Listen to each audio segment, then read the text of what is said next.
বিখ্যাত সাহিত্যিক সঞ্জীব চট্টোপাধ্যায়ের একটি বিখ্যাত গল্পের পঞ্চম অংশ আজ আমি পাঠ করে শোনাচ্ছি। গল্প প্রবাসে শুরু করছি। বৌদি, আমি খুব ভালো বুঝছি না, শ্যাম ডাক্তারকে একবার ডেকে আনি। তুমি খামোখা আগের থেকেই কেঁদো না তো, কাঁদার সময় অনেক পাবে। এখন এই মুহূর্তে একটু শক্ত হও। পরেশ ডাক্তার ডাকতে যাচ্ছে, তা যাক, ডাক্তার তো একজন লাগবেই। শেষ কথা যে তিনিই বলবেন। ওহে মহিলা, তুমি বলেছিলে কুম্ভক, ধরেছ ঠিক, তবে শূন্য কুম্ভক। বাবু আমাকে ছেড়ে দিয়ে দেউলিয়া হয়ে কেঁদরে আছে, বিশ্বাস করো। ও তোমাকে জব্দ বা বিব্রত করার জন্য মরেনি। আমি ওকে তোমার চেয়ে অনেক বেশি জানি। সেই শুরু থেকে শেষ পর্যন্ত আমি ছিলুম বিপুলের অন্তরঙ্গ সঙ্গী। ও তোমাকে ভালোবাসত, তোমাদের উপর নির্ভরশীল, তোমাদের সঙ্গে শেষ পর্যন্ত যেতে চেয়েছিল। হঠাৎ বেরিয়ে গেল। কি হবে বলো? তুমি ভীষণ ভয় পেয়েছো দেখছি, খুব ঘাবড়ে গেছো। একটা সাজানো অভ্যস্ত ব্যাপার হঠাৎ ভেঙে গেল, তাই না? ওরে বাবা, একদিন তো যেতই, কিছু আগে আর কিছু পরে। মনে আছে আমি যখন বিপুলের মুখ দিয়ে তোমাকে বলতুম, মেয়ে মানুষ না হয়ে একটু মানুষ হবারও চেষ্টা করো, একটু সাঁতার টাতার শেখো। অতল জলে পড়লে তলিয়ে না গিয়ে তবু ভাসতে পারবে। সংসারে চিরস্থায়ী বন্দোবস্ত বলে কিছু নেই। মা লক্ষ্মী, এ বড় সাংঘাতিক জায়গা। তুমি তখন কুই করে হাসতে। তোমার হাসি দেখে বিপুল গুনগুন করে গাইত, শ্যামাপদে আস, নদীর তীরে বাস, কখন কি ঘটে ভেবে হই মা সারা। তুমি পান চিবোতে চিবোতে বলতে, মাছ ঝাল দিয়ে আজ কেমন জমিয়েছিলুম বলো তো, 3টে কাঁচা লঙ্কা। তোমার আগে আমিই চলে যাব ড্যাং ডেঙিয়ে।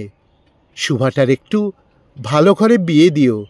ইচ্ছে হলে তুমি আরেকবার পিঁড়িতে বসো। তোমাদের কথা শুনে সুভা পো করে কেঁদে ফেলত। তোমরা দুপাশ থেকে মেয়েকে সামলাতে। দূর পাগলি, তুই মজা বুঝিস না। আমরা কেউ যাব না রে বোকা, তোর সঙ্গেই থাকবো। এই হয় গো, এই হয়। হঠাৎ বাঁধন আলগা হয়ে যায়। সব গরুই কি আর সন্ধ্যের পর মাঠ থেকে ফিরে আসে? কালের রাখাল একটা দুটো রেখে দেয়। ডক্টর শ্যাম ব্যানার্জি ঢুকছেন। পসার তেমন ভালো জমাতে পারেননি। কাজ চলা গোছের ডাক্তারিটা জানেন। মধ্যবিত্তদের এতেই সন্তুষ্ট করা যায়। জ্বর জারি, পেটের অসুখ, হাম বসন্ত যা হোক করে উদরে দিতে পারেন। পরনে সেই রং জ্বলে যাওয়া নীল গরমের স্যুট, গলায় মরচে ধরা স্টেথিস্কোপ, হাতে ধসকে যাওয়া আদ্যিকালের কালো চামড়ার ব্যাগ, থলথলে চেহারা, ফোলা ফোলা মুখ। ঘরে ঢুকেই ডক্টর শ্যাম দূর থেকে বিপুলের পড়ে থাকা ভঙ্গিটা দেখে থমকে গেলেন। তারপর ঘরের সিলিংয়ের দিকে তাকিয়ে এক নিঃশ্বাসে বললেন, হি ইজ ডেড। পরেশের দিকে তাকিয়ে আবার বললেন, ডেড হি ইজ। সবশেষে বিপুলের বইয়ের দিকে তাকিয়ে বললেন, হায়, মারা গেছে। এই অবস্থায় I have nothing to do. ঈশ্বরের হাতে চলে গেছে। Very sad, very very sad. আমার সঙ্গে কালো তো দেখা হয়েছিল। বিপুলের বউ এতক্ষণ ফোঁস করছিল।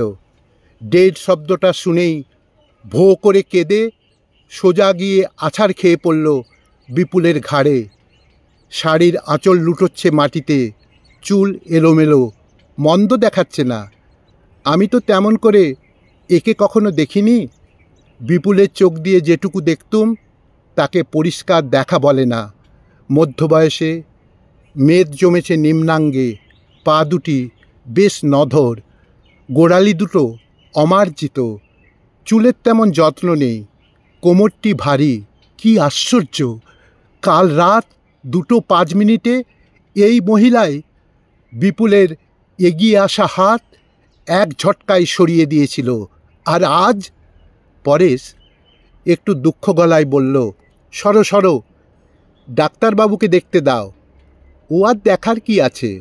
মনে হচ্ছে আনন্যাচারাল ডেথ। দেখছেন না মুখটা কীরকম কালো হয়ে গেছে? দম বন্ধ করেই মারা হয়েছে। লেপ আর বালিশ একসঙ্গে মুখের উপর চেপে ফিনিশ করা হয়েছে। পোস্টমর্টমে পাঠিয়ে দিন। কি বলছেন আপনি? মারা হয়েছে মানে? দাদার মৃত্যু হয়েছে? আহা, ওই হলো। না মারলে মরবেন কি করে? কি অদ্ভুত কথা বলছেন আপনি? দাদাকে কে মারবে? মারবার কারণটাই বা কি? সাধারণ মানুষ, ধনী নন, নেতা নন, অভিনেতা নন, প্রেমের প্রতিদ্বন্দ্বী নন, চোরা কারবারি নন। এরা মার খান, কিন্তু অপঘাতে মরেন না। সে তো আমিও জানি। বিপুলবাবুকে আজ নয়, অনেক দিন ধরে দেখছি।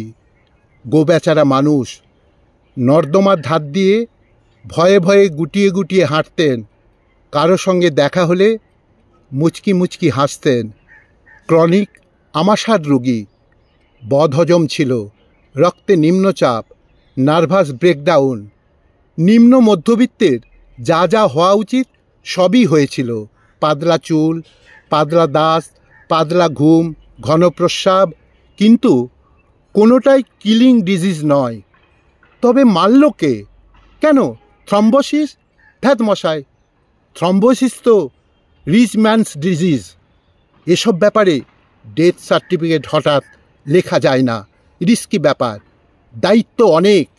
এই রে, শ্যাম ডাক্তার প্যাঁচে ফেলে দিয়েছে, পয়সা খিঁচবার তাল। বিপুল যতদিন বেঁচে ছিল হাজার হাজার টাকা ঝেপেছে, এখন মরার উপরেও খাঁড়ার ঘা। কি জিনিস! আস্ত কাটে, লেজেও কাটে।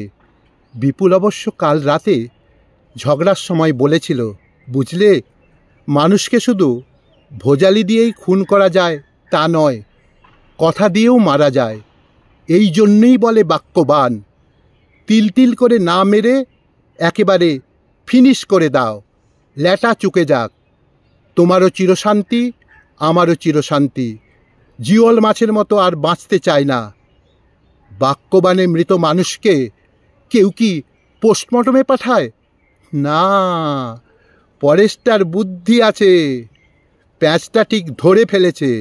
বলছে, কেন মেলা ফ্যাচ ফ্যাচ করেন ডাক্তারবাবু? দেখছেন বিপদে পড়েছি, আমরা আপনার বাঁধা রুগী, ব্যবস্থাটা আপনাকেই করতে হবে। আপনার বাঁধা রুগী, ব্যবস্থাটা আপনাকেই করতে হবে।